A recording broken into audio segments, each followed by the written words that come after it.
tipo en el sentido de que quisiéramos tener los dones de Ricardo Palma, porque era un hombre muy trabajador, era un hombre muy inteligente y además practicó algo que es parte de la idiosincrasia peruana. Los peruanos siempre somos gente muy risueña, gente muy, digamos, dadivosa, con mucha ironía.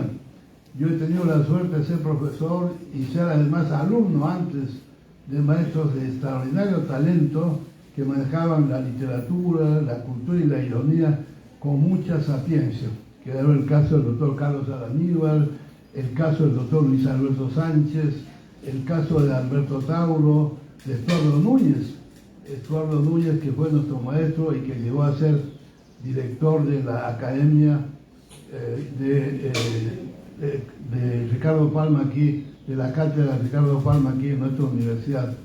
Estos profesores entonces eran nuestros arquetipos, nuestros, digamos, personajes a quienes tratamos de acercarnos a ellos. Y a propósito de Ricardo Palma, tengo una anécdota que quiero contarles. Cuando la universidad cumplía 30 años, un periodista que trabaja en la extensión cultural de nuestra universidad dijo en una ceremonia pública donde estaba el rector, los decanos,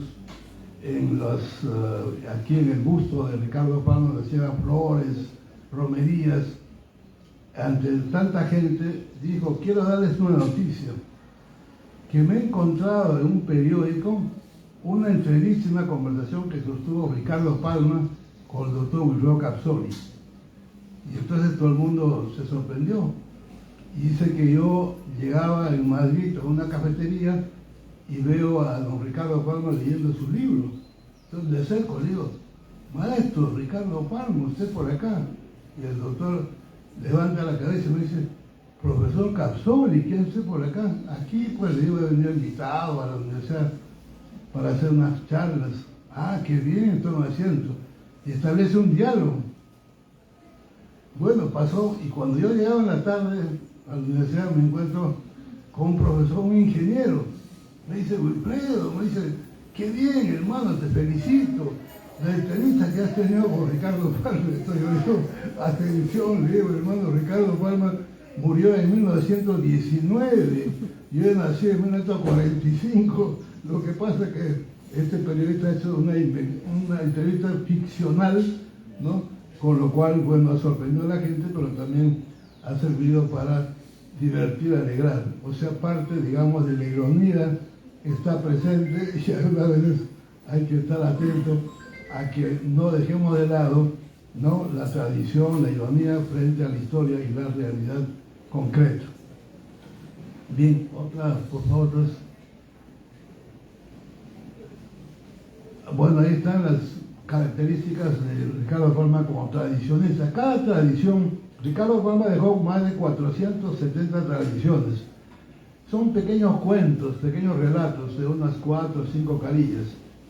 Se parecen, dice, a las exemplas medievales, que eran pequeñas historias que los sacerdotes daban a conocer a los que iban a las misas, a las reuniones bíblicas, con fines de edificación moral, para la enseñanza de, digamos, las bases fundamentales del cristianismo. Por ejemplo, Ricardo Palma tiene una tradición muy bonita que se llama A Pereza Diligencia. ¿En qué consiste esta tradición? ¿Qué dice la tradición? Dice que San Pedro y Cristo salían siempre a hacer prédicas y a hablar la palabra de Dios a los fieles para fines de evangelización. Y uno de esos días que están caminando los dos por lugares lejanos, Cristo encuentra en el piso un herraje de caballo y entonces le dice a Pedro: Pedro, recoge ese herraje, guárdalo en tu mochila. Pero Pedro lo tantea con el pie y dice: no, ya está usado, no sirve, y lo deja. Pero Cristo lo recoge y lo lleva en su mochila. Y cuando se aloja en la noche en un hospedaje, resulta que esta era la casa de un herrero. Y el herrero estaba urgido de tener un herraje porque tenía que entregar temprano un pedido que habían hecho unos caballeros. Y entonces le dice a Cristo, por favor, usted no tiene por casualidad algún fierro, un muchacho así. Dice, tengo aquí un herraje viejo. Ah, ya, dice, entonces se lo compro, lo va a mejorar, lo va a resarcir y lo va a cumplir con mi trabajo mañana. Y por eso le paga 30 pesos. Y efectivamente Cristo vende el herraje, al día siguiente salen de nuevo a la campaña de evangelización y de prédica religiosa, y al salir Cristo se encuentra con un joven que estaba vendiendo ciruelas, tenía una bolsita de ciruelas y que costaban 30 soles, 30 pesos, entonces lo compra y lo lleva. En el camino, con el fragor del calor, el sol que hacía abrumador, hacía mucha sed, entonces Cristo agarraba el rato su ciruela y comenzaba a degustarlo. Y San Pedro mira pues con cierta curiosidad y dice, ¿dónde han sacado nuestro maestro estos ciruelas? Le dice, el herraje que tú despreciaste me costó 30 soles con ese comprado. Ah, muy bien, pero tú no tienes derecho a esto porque has tenido pereza. Y disimuladamente Cristo suelta unos frutas al piso y San Pedro se lanza, ¿no? Comienza, lo limpia con la mano del polvo y se lo come. Entonces le dice, Pedro, a pereza, diligencia, ¿no? O sea, siempre hay que estar más atento, trabajoso, y por eso el herraje aparece como un símbolo de la suerte, ¿no?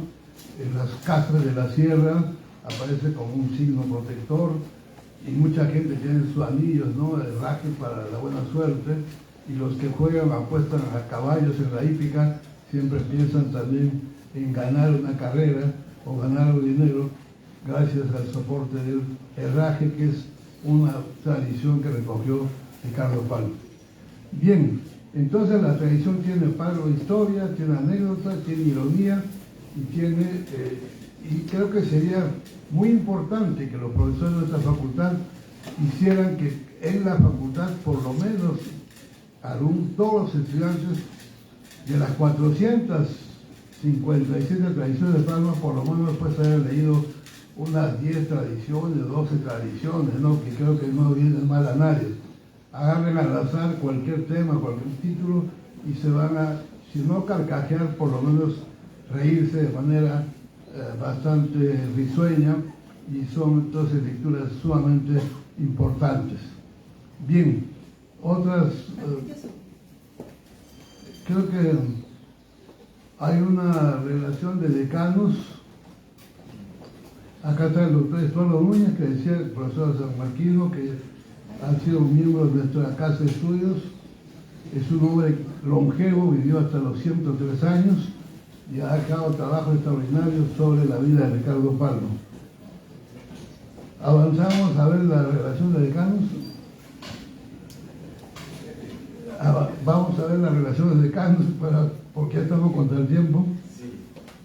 El rector, el doctor Eduardo Chávez, es un rector nuestro, pues ejemplar, ya tiene varias gestiones, varias décadas, y realmente está haciendo un trabajo muy importante para el beneficio de la universidad y nuestra facultad. Quisiera pasar más imágenes para ver los decanos más. Hay una columna de decanos de la facultad de...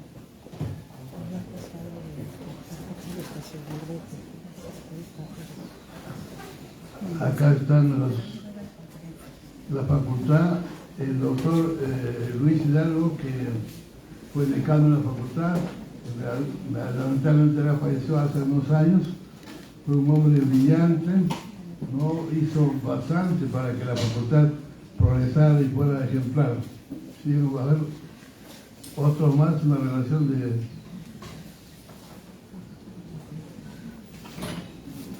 La siguiente.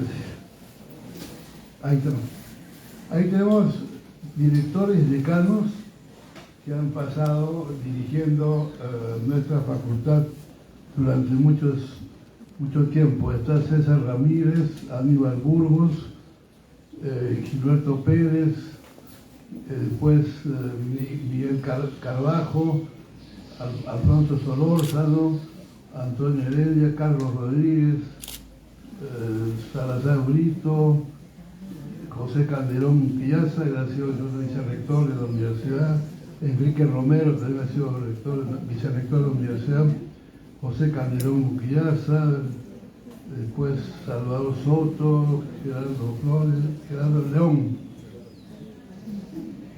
León, José Calderón Piazza y Carlos César Hidalgo, o sea, que falleció y actualmente el decano, el doctor Chinense. Bueno, y ahí después tengo alumnos que fueron los primeros ingresantes, cómo fueron creciendo, después también los profesores, de tal manera que sería bueno que nuestro decano actual o el que venga posteriormente pueda hacer que algún profesor o un grupo de profesores haga una historia más detallada de nuestra facultad, desde esta época, los orígenes hasta la actualidad. La gente de arquitectura ha hecho una historia de la facultad de arquitectura y también de psicología ha hecho el doctor Romero, Félix Romero, vicerrector actualmente, ha hecho la historia de la facultad de psicología. Creo que la historia de la facultad de económicas completaría de las otras facultades para tener nuestra universidad más completa. Al cumplir los 50 años, le he entregado al rectorado un documento más extenso de Ricardo Palma, una universidad prospectiva, así se titula el nuevo libro que saldrá, Universidad Prospectiva, que es una universidad que mira al futuro. Bueno, no quiero, digamos, abusar más de nuestro tiempo, agradezco al señor decano, a las autoridades por la invitación que me han hecho para esta conferencia y estoy siempre a disposición de todos ustedes para lo que fuera útil como profesor y como persona, parte de la comunidad Ricardo Palmina. Muchas gracias.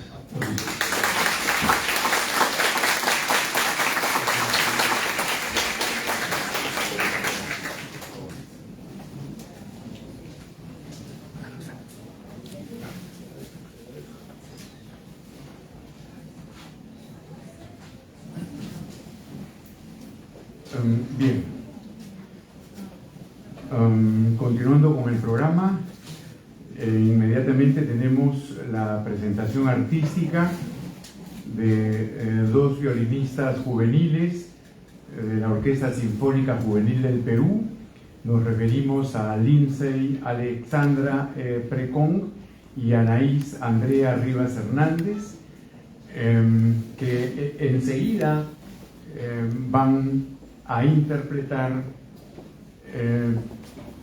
tres piezas artísticas muy hermosas. Solicito a todos, por favor, que mantengan sus celulares en modo silencio o en modo vibración.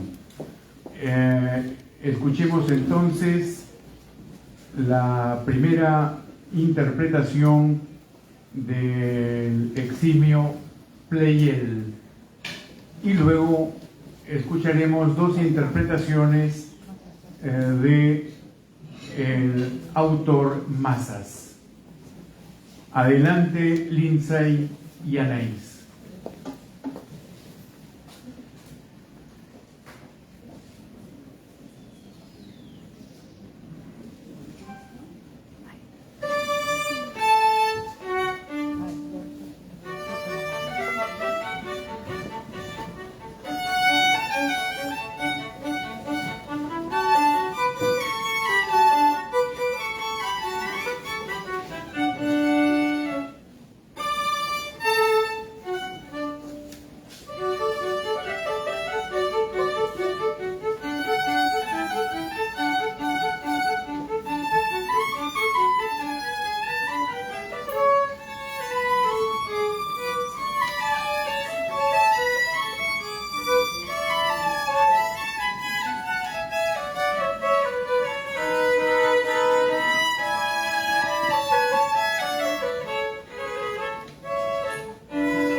gracias por esta maravillosa interpretación de Lindsay Alexandra Precón y Anaís Andrea Rivas Hernández, violinistas de la Orquesta Sinfónica Juvenil del Perú.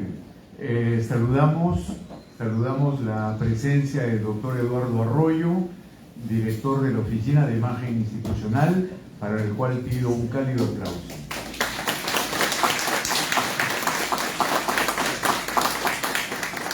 Asimismo, saludamos la gratísima presencia del doctor Edgar Manuel Vázquez Vela, ex ministro de Estado peruano y ahora profesor de nuestra querida Facultad de Ciencias Económicas y Empresariales. Un cálido aplauso para el doctor Edgar Manuel Vázquez Vela. En nuestra mesa de honor también ahora se encuentra el magíster Jorge Carvajal Arroyo, director de la Escuela de Administración y Gerencia. Aplausos también para el profesor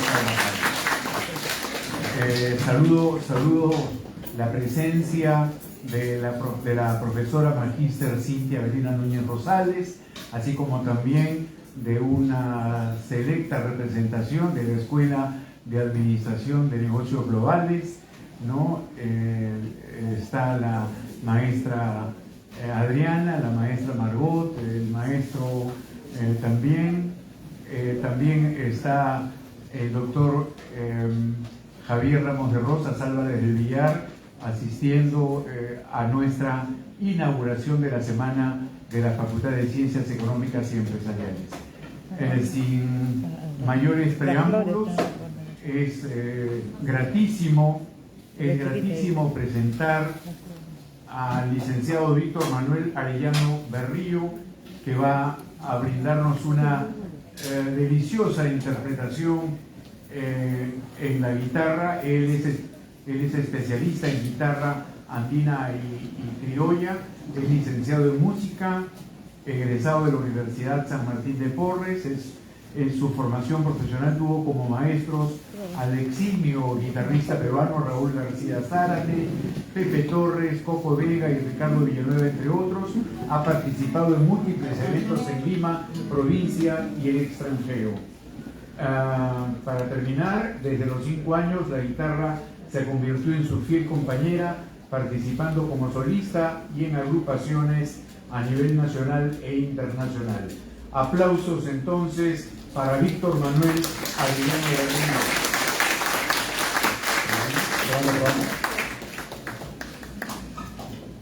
Probando.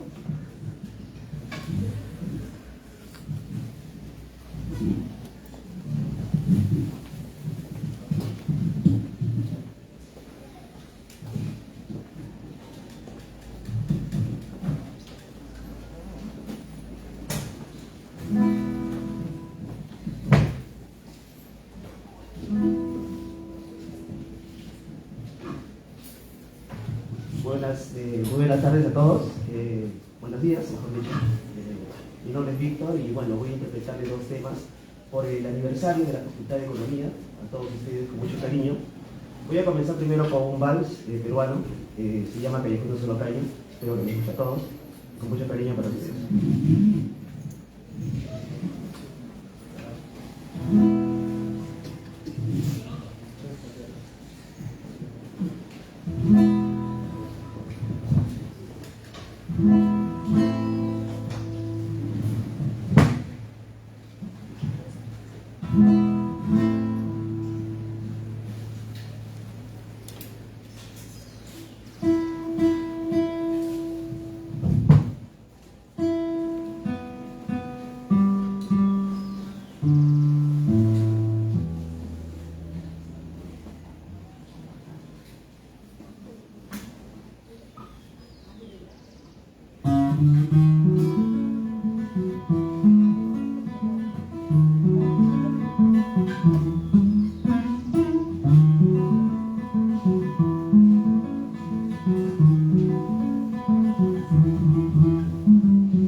Dos.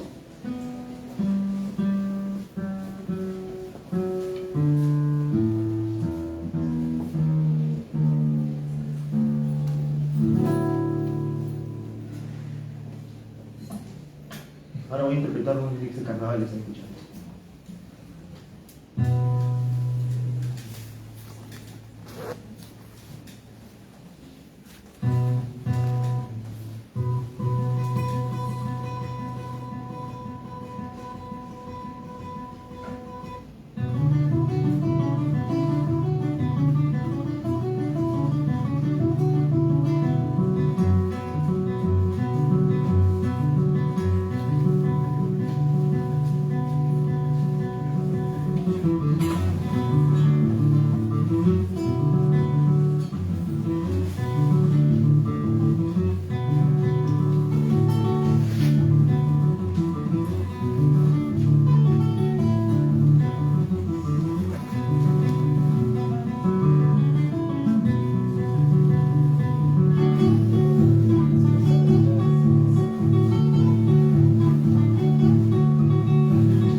Muy agradecido al licenciado Víctor Manuel Arellano Garrido, que nos ha complacido con estas hermosas interpretaciones de música criolla y música andina peruana.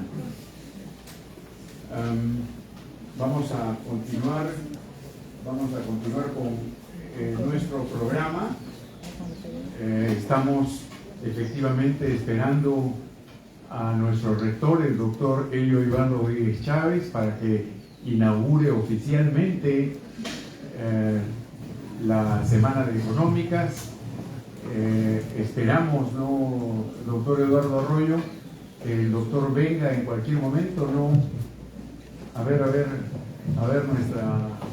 nuestra jefa de comunicaciones. Correcto. Muy bien, gracias. Entonces, enseguida vamos a presentar, de acuerdo al programa de la semana, vamos a presentar al magíster Edgar Manuel Vázquez Vela. Vamos a proceder a leer el resumen ejecutivo. El magíster Edgar Manuel Vázquez Vela es magíster en Economía con estudios de especialización en instituciones nacionales e internacionales en materia de comercio internacional y negociaciones intercomerciales. Posee una amplia experiencia profesional en el sector público y privado, con reconocimientos profesionales. Actualmente se desempeña como director del Centro de Investigación en Economía y Negocios Globales de la Asociación de Exportadores ADEX. Ocupó los cargos de ministro de Estado en la cartera de Comercio Exterior y Turismo y presidente del Consejo Directivo de la Comisión para la Promoción del Perú para la Exportación y el Turismo PROM Perú. Durante su experiencia en el sector público fue miembro de diversas comisiones y consejos directivos, destacada experiencia como expositor en temas especializados de economía, comercio exterior, negocios internacionales, turismo y gestión pública a nivel nacional e internacional, y posee una experiencia docente de nivel superior universitario y técnico en instituciones nacionales de prestigio. Pero como el profesor Edgar Manuel Vázquez Vela dice, él ante todo es Ricardo Palmista. Aplausos para nuestro expositor, el magíster Edgar Manuel Vázquez Vela, quien disertará sobre situación de la economía y el comercio global y peruano.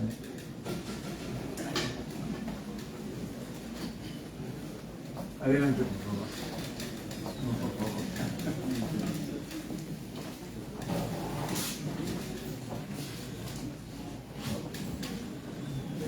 Buenos días a todos. Primero quiero agradecer a la facultad por invitarme a compartir con ustedes esta mañana, haciendo una presentación sobre lo que está ocurriendo en el escenario global y nacional relacionado a la economía y el comercio. También agradezco las palabras y la presentación que han brindado sobre mi persona. Y bueno, siempre además agradecer el cariño y el reconocimiento que siempre me ha hecho la universidad, la facultad, la Escuela de Economía y por supuesto también la Escuela de Administración de Negocios Globales. Ambas estoy ahora teniendo el honor de poder compartir un poco de mi experiencia y conocimientos.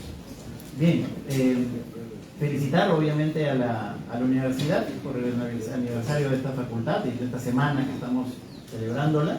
Y bueno, esperar que sea una semana muy productiva para todos ustedes y para nosotros en general, para la comunidad de Carlos Palmino. Bien, muchas veces la coyuntura, el día a día, lo que ocurre en el país, lo que ocurre en nuestras oficinas, en nuestros trabajos, o a veces incluso lo que ocurre en la universidad nos distrae de lo que, digamos, acontece de una manera más amplia en el escenario internacional y lo que acontece también de una manera amplia en el escenario nacional. Así que voy a tratar un poco de compartir con ustedes qué es lo que está ocurriendo, sobre todo como futuros profesionales de las ciencias económicas. Tienen que tener ustedes una capacidad de mantenerse informados mantenerse al día de lo que ocurre en la economía global y en la economía nacional, porque de ello depende, por supuesto, en gran medida lo que puede acontecer con los negocios, con sus puestos de trabajo, con sus propios emprendimientos, tanto en el corto, mediano y largo plazo. Tenemos que desarrollar la capacidad de monitorear constantemente lo que ocurre y, digamos, lo que quiero compartir el día de hoy con ustedes es algo breve, pequeño, pero que quiero que tomen en cuenta para que puedan ustedes a partir de ahí empezar a formar esa costumbre de informarse, de hacer seguimiento de distintas fuentes que ustedes puedan preferir, pero siempre buscando que estar al tanto, informados. Si hay algo que diferencia a los profesionales de las ciencias económicas es precisamente nuestra capacidad de adelantarnos a los hechos, nuestra capacidad de asesorar, nuestra capacidad de enfrentar distintos escenarios con los instrumentos que obviamente en la universidad vamos recibiendo y que vamos desarrollando luego en la práctica. Y en ese sentido, uno de ellos es precisamente la calidad de la información que nosotros podamos manejar y a partir de esa información, cómo proyectamos distintos escenarios y cómo alrededor de ellos asesoramos o tomamos decisiones para nuestros propios emprendimientos o para los emprendimientos en los cuales estemos desempeñándonos. En ese sentido, por favor, si me ayudan. Lo que está ocurriendo en la economía global es algo sui generis. Lo que estamos viviendo es algo, una conjunción de diversos factores que están aconteciendo y que están generando un escenario bastante complejo para la economía global y por ende para la economía peruana, como vamos a ver también más adelante. La economía peruana es una economía pequeña en el escenario global, pero es altamente integrada al mundo. Tenemos 22 acuerdos comerciales vigentes con 56 países del mundo y cubren el 90% de nuestro comercio internacional. El Perú está entre las 10 economías más integradas del mundo en materia de acuerdos de libre comercio. Es decir, al ser pequeños y altamente integrados, lo que ocurre en el escenario global definitivamente se traslada también a la economía nacional, incluso de una manera más amplia y profunda. Entonces, en el escenario global estamos asistiendo a una conjunción de diversos aspectos que están afectando. Todavía no termina la crisis sanitaria. Probablemente aquí nos sentimos más aliviados, muchos ya estamos sin mascarillas y los datos de contagio y de fallecimientos, los cuales hay que lamentar y aprovechar eso para hacer un breve, digamos, recuerdo a quienes lamentablemente han partido en esta coyuntura tan difícil.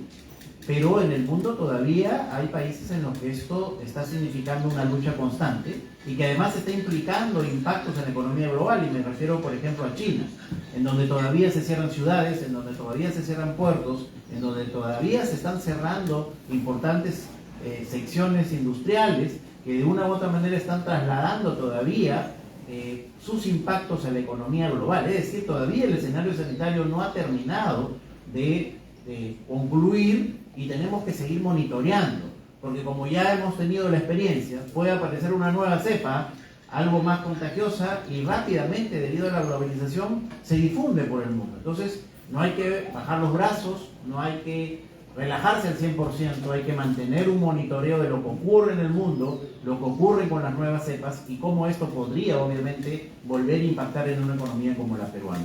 Luego estamos viviendo un escenario inflacionario muy grave. No se ve un escenario de este tipo realmente en muchas décadas.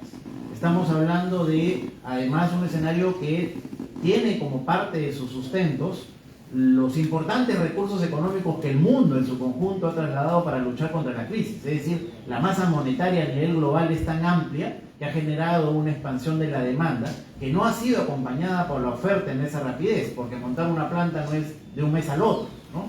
Se toma un tiempo, generar nuevos digamos, espacios de producción toma tiempo.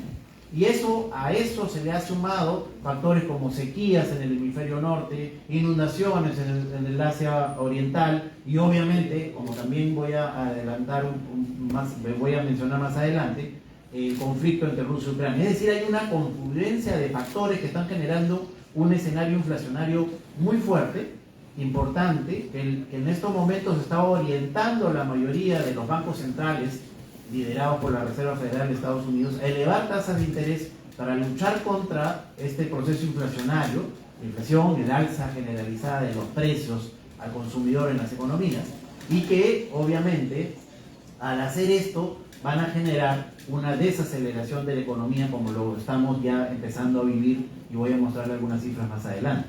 Luego tenemos un tercer efecto, que es el efecto logístico.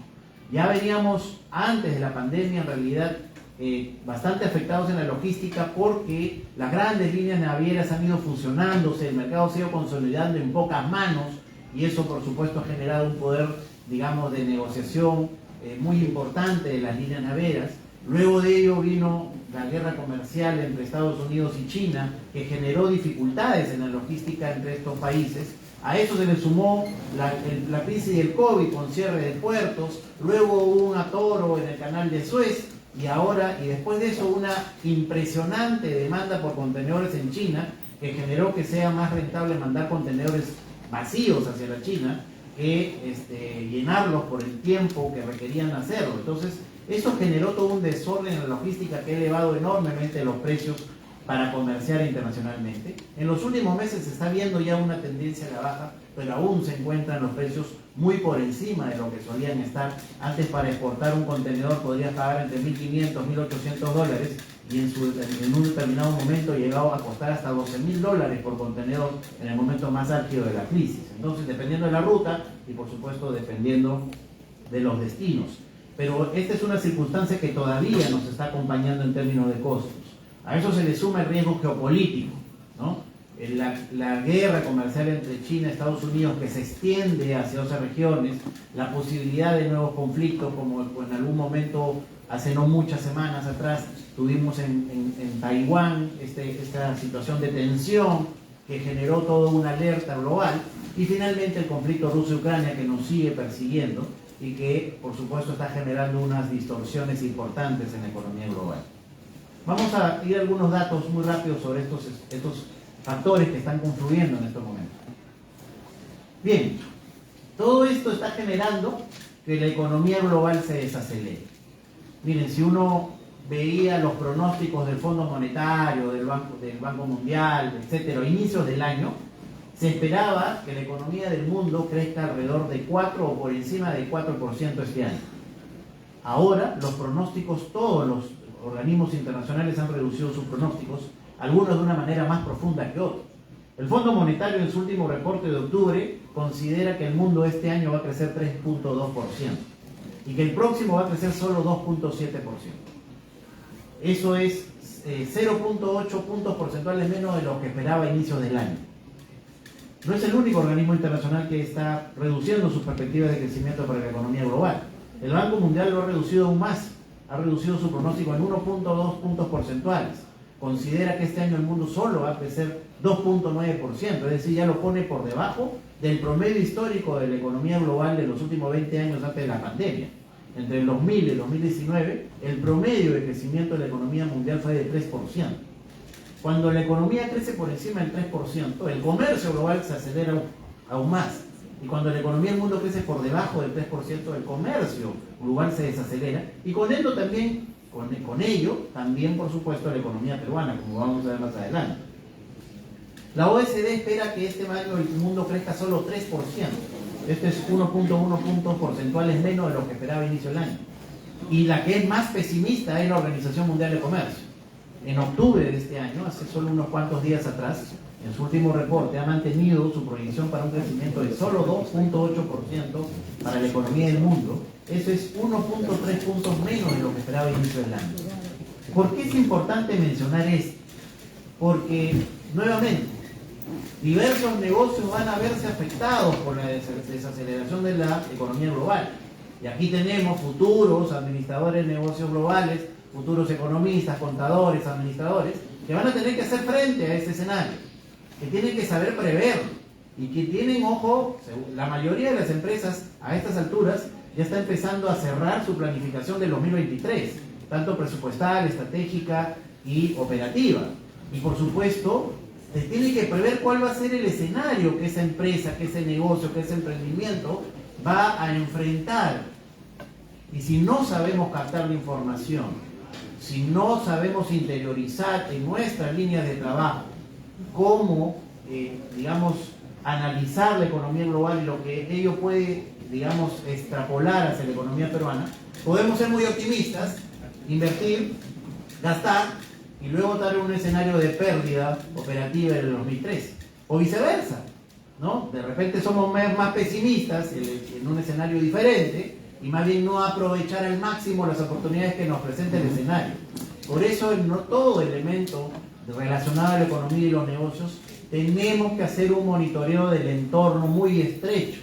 Y sobre todo, ahora en estas circunstancias de alta globalización, tenemos que hacer un monitoreo profundo, claro, de lo que se prevé para la economía mundial y con ello, por supuesto, para la economía peruana. Y ojo que para el próximo año, para el 2023, los pronósticos son más desalentadores aún. Los organismos siguen reduciendo sus pronósticos para el próximo año. El próximo año la economía del mundo crecería solo 2.7%. Pero ya hay escenarios que se están planteando que incluso podrían llevar a la economía del mundo el próximo año una caída de 0.2%. Los más pesimistas están hablando de eso. Entonces hay que monitorear, porque si el mundo cae, obviamente el comercio va a caer y con ello, digamos, la economía peruana también va a verse afectada.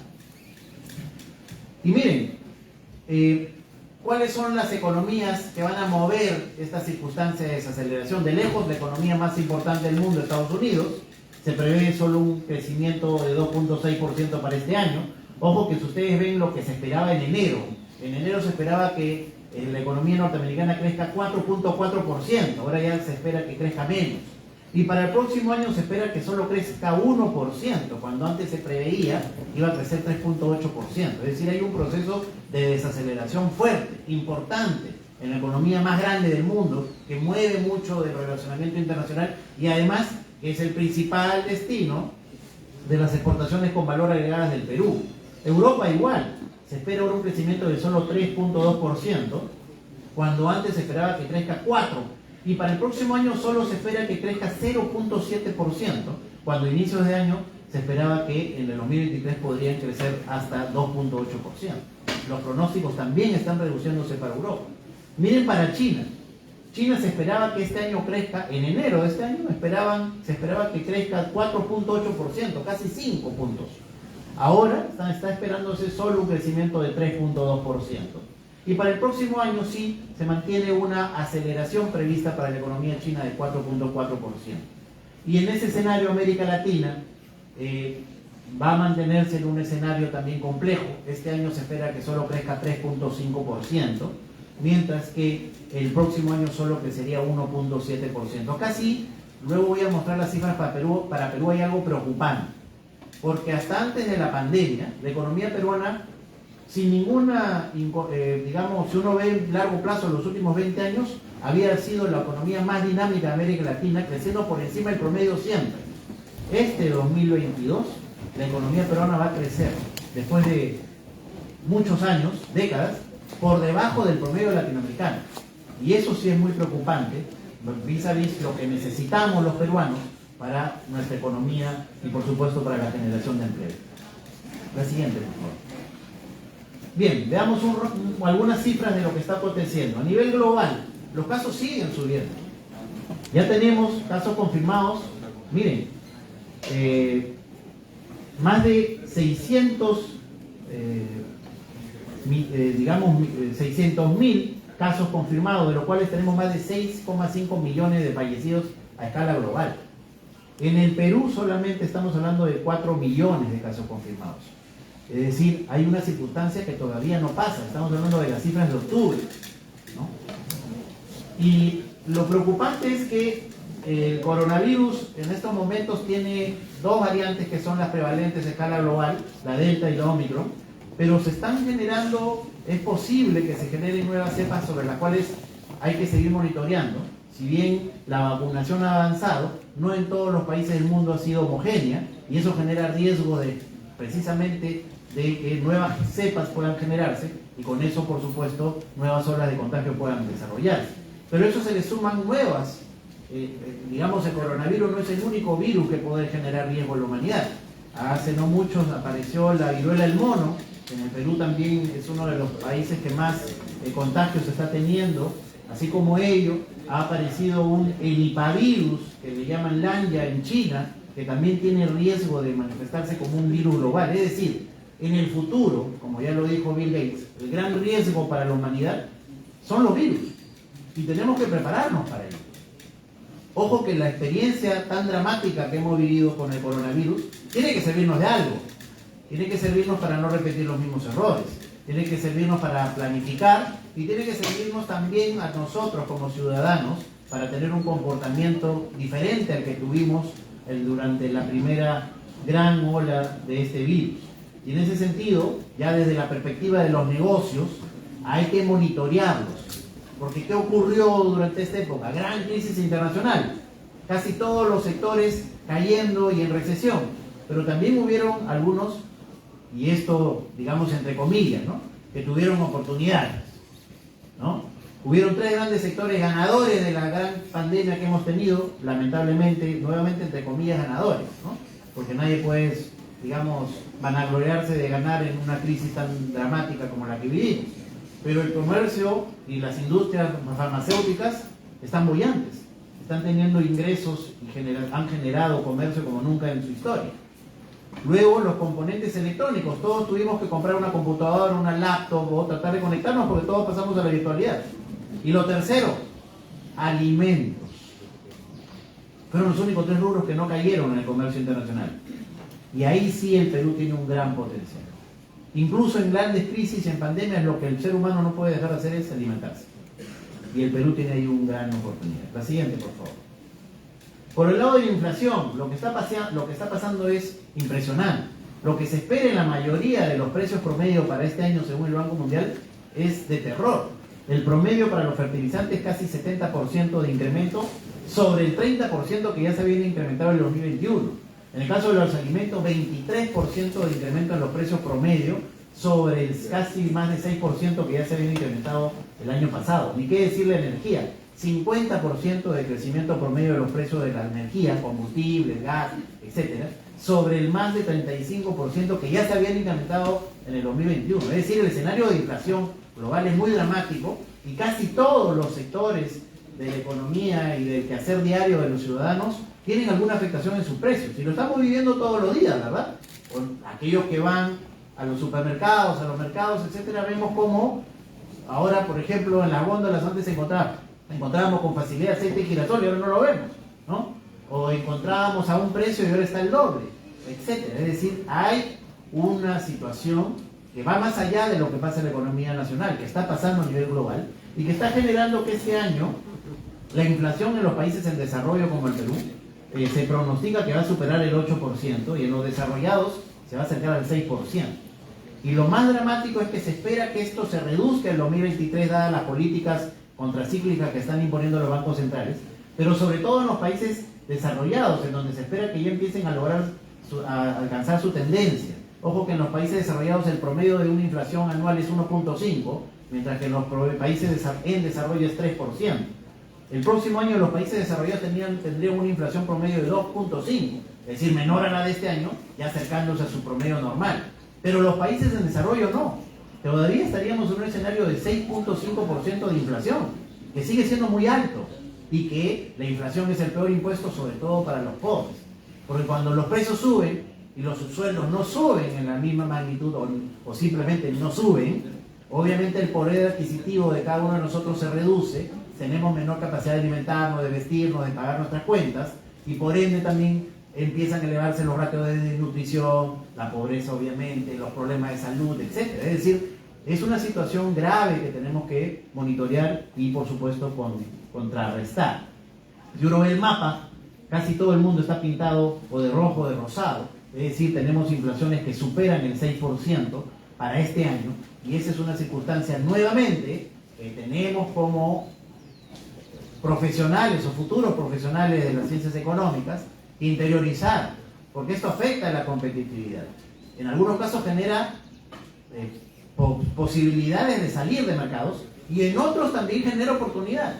Ojo, no en todos los sectores el impacto es el mismo, por eso tienen que saber analizar exactamente para cada uno de los sectores en donde se vayan a desenvolver cómo es que van a impactar estas variables en su quehacer diario. La siguiente, por favor. Bueno, en la parte logística, señalar que hay varios lugares en China que han estado paralizados. Para el Perú, sobre todo, el tema de Shanghái no fue una circunstancia mayormente dramática, porque gran parte de las mercancías peruanas entran por otros puertos en realidad. El Perú utiliza Shenzhen, Guangzhou, Xiamen, Tianjin, Ningbo, Qingdao como los principales puertos de ingreso hacia China. No es Shanghái, a pesar que Shanghái es la zona económica de mayor desarrollo, no es el puerto de Shanghái. La mayoría de productos que van hacia Shanghái del Perú van primero hacia Hong Kong. Entonces, esa es una fortaleza de la característica logística del Perú frente al problema en China, pero no quiere decir que no tengamos impacto, ¿no? Entonces, también, nuevamente, hay que monitorear. Hay que monitorear si en algún momento se cierran alguna de esas otras ciudades donde sí entran las mercancías peruanas. Ahí sí tendríamos un mayor problema, un mayor impacto, y rápidamente aquellos que estemos haciendo negocio con China, tenemos que pedir a nuestras líneas navieras, a nuestros operadores logísticos, que cambien rápidamente las rutas para evitar luego los congestionamientos, las paralizaciones o que el contenedor se quede simplemente encerrado en ese puerto y no pueda salir. La siguiente, por favor. En lo geopolítico, la lucha entre China y Estados Unidos es cada vez más fuerte, y aquí hay un poco algunos datos muy breves de las razones que hay detrás, ¿no? Miren, en el año 1960, Estados Unidos concentraba casi el 40% del PBI del mundo, del PBI global, y China solo el 4.3%.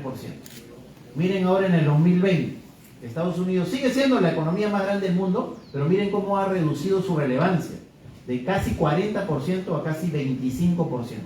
Y miren cómo China la ha subido de 4% a más de 17%. Ya es la segunda economía más grande del mundo. Y las perspectivas son a que en unos años más podría superar a Estados Unidos en términos del global. Todavía no seguramente en los detalles, pero sí del global. Esa es la lucha hegemónica que están llevando adelante estos dos gigantes y que va a tener, y que ya ha tenido y está teniendo impactos en los negocios. Miren el primer mapa, el de arriba. En el año 2000, si nosotros sacábamos los datos de comercio de todos los países del mundo solo con China y con Estados Unidos y los repartimos, veíamos que en el 2000 gran parte del mundo tenía a Estados Unidos como su principal socio comercial. En el 2020 el mundo está pintado de rojo.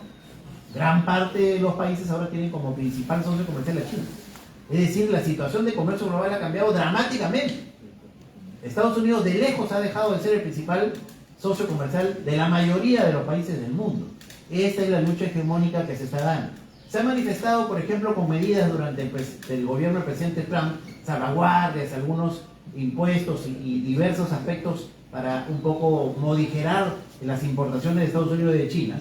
En algunos casos ha significado oportunidades para el Perú, porque muchos de digamos, empresas que consumían productos desde el Asia, desde China en particular, han empezado a mirar también a otros proveedores, entre ellos al Perú. Entonces, nuevamente, no todos son impactos negativos para algunos sectores, algunos pueden significar también oportunidades que tenemos que identificar y explorar apropiadamente. Siguiente. Por el lado del conflicto Rusia-Ucrania, hay una serie de mecanismos de transmisión hacia la economía global, no voy a hablar en detalle de ellos. Los precios de los commodities se han visto afectados, principalmente estamos hablando de granos, oleaginosas, fertilizantes, combustibles, productos siderúrgicos intermedios. Por el lado de las divisas y los valores también ha habido quiebre en las transferencias financieras, depreciaciones del rublo que luego se han modigerado, reducción de la compra y los valores de acciones y bonos, y una posibilidad de default de la deuda rusa. Por la logística también, alza de los fletes hacia esa zona, incluso buques que han sido afectados por las armas en el medio del conflicto, cierre de rutas. Y por el lado del comercio, por supuesto, la paralización, las dificultades de redireccionamiento de la oferta, entre otros, que tienen claramente impacto sobre el PBI y el comercio global. La siguiente, por favor. Miren, en el caso de Rusia, el principal producto que exporta, combustibles. Por eso los precios de los combustibles están altos. Y en el caso de Ucrania, los principales productos que exportan, cereales y oleaginosas. Por eso es que también los precios del pan, algunos han visto la noticia que el pan puede llegar hasta $1 por unidad. Tiene que ver con esto. Algunos que ya, como les mencionaba, ya no ven el aceite de girasol en los mercados. Tiene que ver con esto. Precisamente cómo este conflicto está trasladando impactos más allá de esa zona. También nos está impactando. Estamos lejos. Pero con la globalización que tenemos el día de hoy, esos impactos se trasladan y llegan también hacia nuestros bolsillos, hacia nuestros hogares. Y por ende también hacia nuestros negocios. y por ende también tenemos que identificar, monitorear, incorporar estos elementos en nuestra planificación. Sigamos, por favor. Para el Perú, no es que Rusia y Ucrania sean lo más relevante del mundo. Estamos hablando que las exportaciones hacia Rusia representan el 0.35% de todo lo que exportamos al mundo. Es bastante reducido. Pero para esos exportadores es importante, ¿no? Claro, para el agregado, como decimos los economistas, en lo macro la cifra es pequeña, pero veamos lo micro. Y en lo micro hay un Juan Pérez que exportaba pota y que ahora ya no puede hacerlo, y que tenía de repente como principal mercado Rusia. Y en el caso de Ucrania, nuestras exportaciones a Ucrania representan el 0.02% de todo lo que exportamos al mundo. ¿Pero qué exportábamos? También productos pesqueros, frutas, vegetales. Es decir, no minimicemos el impacto, porque sí hay peruanos que están sufriendo, porque tienen que luego redireccionar su oferta hacia países que probablemente todavía no lo tenían conquistados y competir además con que todo el mundo está haciendo lo mismo, ¿no? La siguiente, por favor. Bien, hasta aquí la parte global. Ahora entremos un poco a la economía nacional. Y la economía nacional lamentablemente está sufriendo una serie de factores que también están significando shocks respecto a lo que nos está pasando. Primero, la inestabilidad política. Es evidente lo que está ocurriendo, ¿no? Hay un conflicto prolongado entre distintos poderes del Estado. No voy a entrar a los detalles de las razones, pero es evidente que hay un conflicto entre poderes que afecta obviamente las decisiones de consumo e inversión. Hay un copamiento del Estado y nombramientos controversiales, todos los días lo vemos. Alguno nuevo, cada nuevo día, sale un nuevo denunciado, ¿no? Algún funcionario, algún exministro, etc. Es decir, estamos en estos momentos en una crisis importante de representatividad. Y bueno, las medidas tanto del Congreso como del Ejecutivo son medidas que no necesariamente son las más apropiadas para lo que requiere el Perú. Hay propuestas, aunque ahora, digamos, no están ya sobre la mesa tan profundamente, sobre cambios de constitución que generan inestabilidad, los casos de corrupción tan dramáticos que estamos viviendo, los conflictos sociales que paralizan proyectos mineros, que paralizan carreteras, que paralizan diversas actividades económicas, y con esto por supuesto hay un deterioro dramático de las expectativas, y todo esto finalmente se va a manifestar en qué es lo que se espera para el crecimiento de la economía peruana. La siguiente, por favor. Bien, como pueden ver, luego de un proceso tan dramático del 2020, de unas contracciones profundas por la crisis del COVID y las recuperaciones con rebote estadístico del 2021, ahora estamos asistiendo a tasas de crecimiento bastante bajas. La línea amarilla es la tasa de crecimiento mensual del PBI en lo que va del año. El último mes, 1.7% o 1.4%, el mes de julio, que es el último que tenemos la medición al día de hoy. Y las expectativas de crecimiento se siguen deteriorando. Al mes de agosto, el más optimista es el Ministerio de Economía y Finanzas. Bueno, le toca hacerlo, supongo, pero nos está engañando, ¿no? Es el único que cree que el Perú va a crecer por encima del 3% este año, ya casi imposible de alcanzar, ¿no? Y eso que este marco macroeconómico multianual es de agosto, es de hace un par de meses, ni 2 meses, fresquito, ¿no? Mientras que las otras instituciones ya esperaban algo diferente. Y el MEF cree que el próximo año vamos a acelerar a 3.4, y es el único también que cree eso, como pueden ver los datos. El Banco Central de Reserva está un poco más aterrizado, considera que tanto este año como el próximo la economía peruana va a crecer 3%. El Banco Mundial cree que este año vamos a crecer 3.1, pero el próximo vamos a desacelerarnos a 2.9.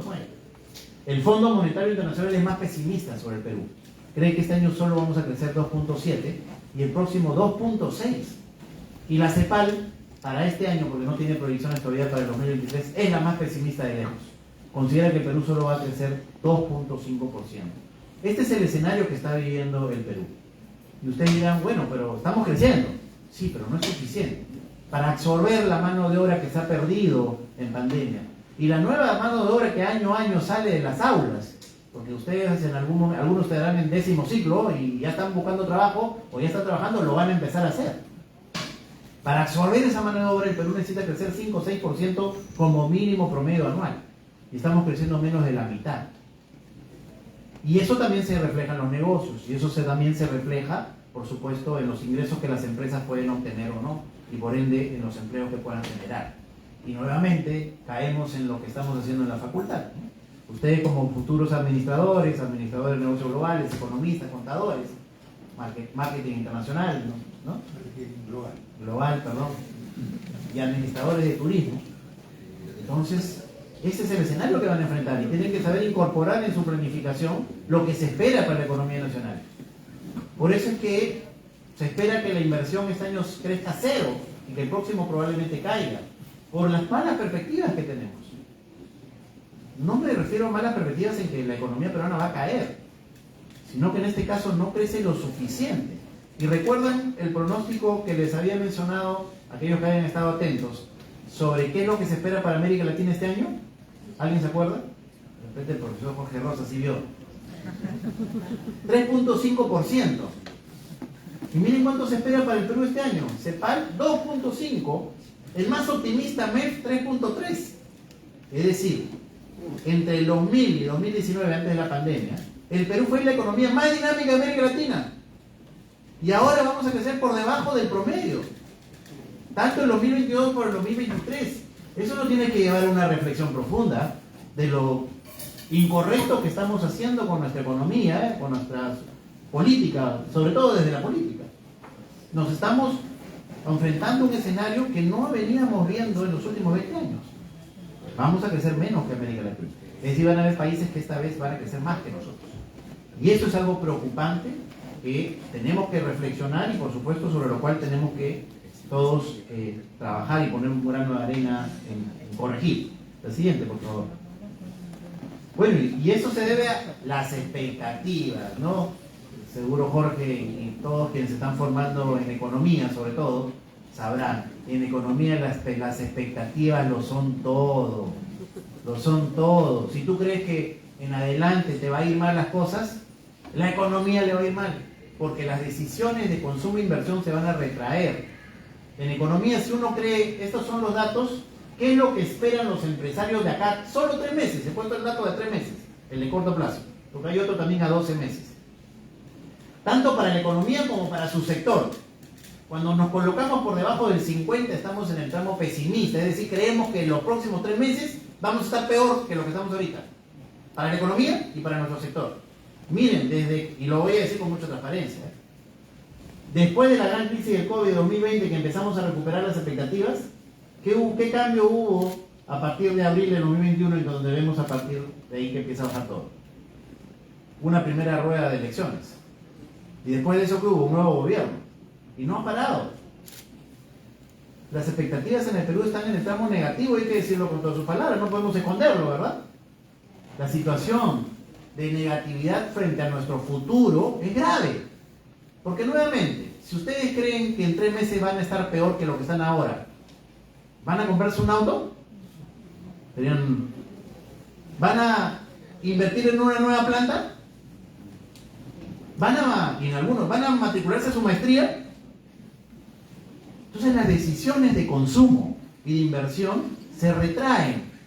Y el consumo y la inversión juntas son el 75% de la economía del Perú, el 75% del PBI. Con el PBI, la fórmula del PBI, consumo más inversión, más gasto público, más exportaciones menos importaciones, para los economistas, ¿no? Consumo e inversión son 75% del Producto Bruto Interno. Y si se retraen las decisiones de consumo e inversión, obviamente que la economía se desacelera. Y eso es lo que nos está pasando. Por eso las expectativas de crecimiento para este año y para el próximo están a la baja. Y probablemente se sigan agravando si no solucionamos rápido la crisis que estamos viviendo. La siguiente, por favor. Y esto ya se está trasladando. Esta es la calificación de deuda del Perú en el exterior. Es decir, cómo que el riesgo, cómo nos ven riesgosos o no en el exterior. Y después de haber tenido una época en la que nuestra calificación de riesgo llegó hasta el punto máximo A más o A3, dependiendo si es Fitch, Standard & Poor's o Moody's, es decir, hemos estado en el tope, en el rango de inversión, ahora estamos retrocediendo, miren, nos están bajando la calificación de deuda. Ya estamos cerca, miren, estamos a un peldaño de entrar nuevamente a grado especulativo. ¿Qué significa eso?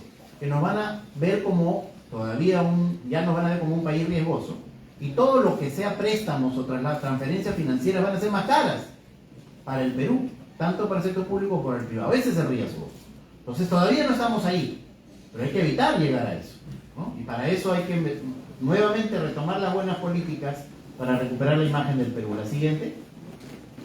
Y para cerrar, dentro de todo esto que ustedes están viendo que está complejo y negativo, hay una luz al final del túnel. El comercio exterior.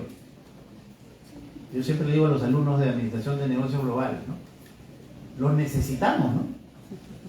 Y también a los economistas, a los administradores, a los contadores en general, porque de una u otra manera tienen una participación en esto. Como les mencionaba, incluso en crisis hay oportunidades, y el comercio exterior lo está demostrando. Este año vamos a alcanzar un récord histórico. Hablando de cifras de exportación definitiva, estas no son cifras del Banco Central, porque el Banco Central le suma como 4.000 millones del oro ilegal que se estima, ¿no? Estas son cifras de exactamente lo que verdaderamente de manera legal exportamos. Este año alcanzaríamos 68.500 millones de dólares. Nunca antes en la historia del Perú se exportó tanto. Y miren la tendencia. El Ministerio de Comercio, Exterior y Turismo se creó en 2002.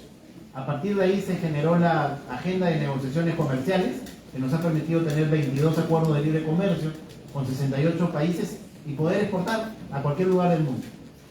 Este año el crecimiento de las exportaciones va a ser del 12.7%. Y el próximo año todavía hay oportunidades, pero ya la cuestión se va a desacelerar. Como bien han visto, ahora estoy trabajando también en el Centro de Investigación, soy director del Centro de Investigación en Economía y Negocios Globales de la Asociación de Exportadores, y prevemos que el próximo año las exportaciones van a crecer solo 2%. 2%. Eso nos va a llevar a un nuevo récord, seguramente nos va a acercar a los 70.000 millones de dólares, pero no es suficiente, ¿no? El escenario global va a estar más complicado el próximo año. Y ustedes, como nuevamente, estudiantes, futuros profesionales relacionados a la economía y los negocios, tienen que monitorear esto. Cierro con esto, ¿no? Ustedes no pueden pasar por el día a día solamente mirando la sección de deportes de los diarios o mirando esta, digamos, serie semanal de las 9 de la noche donde hay muchos chismes, etcétera. Ustedes tienen que formarse una costumbre de información estratégica. Tienen que monitorear lo que pasa en el mundo y lo que pasa en la economía peruana. Porque su ámbito de acción son los negocios, de todos. Y en los negocios, el dejar que esto pase sin que ustedes lo capten puede significar el desaparecer del mercado o mantenerse y subsistir. Muchas gracias.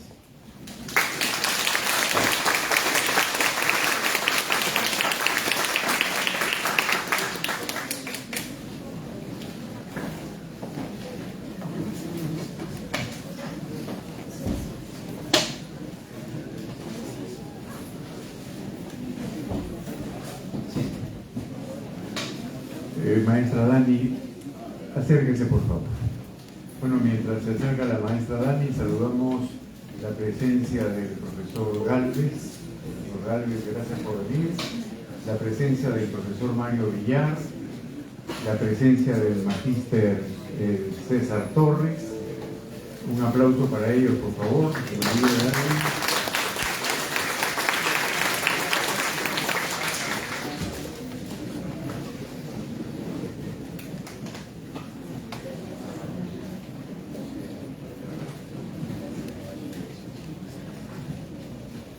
Bien.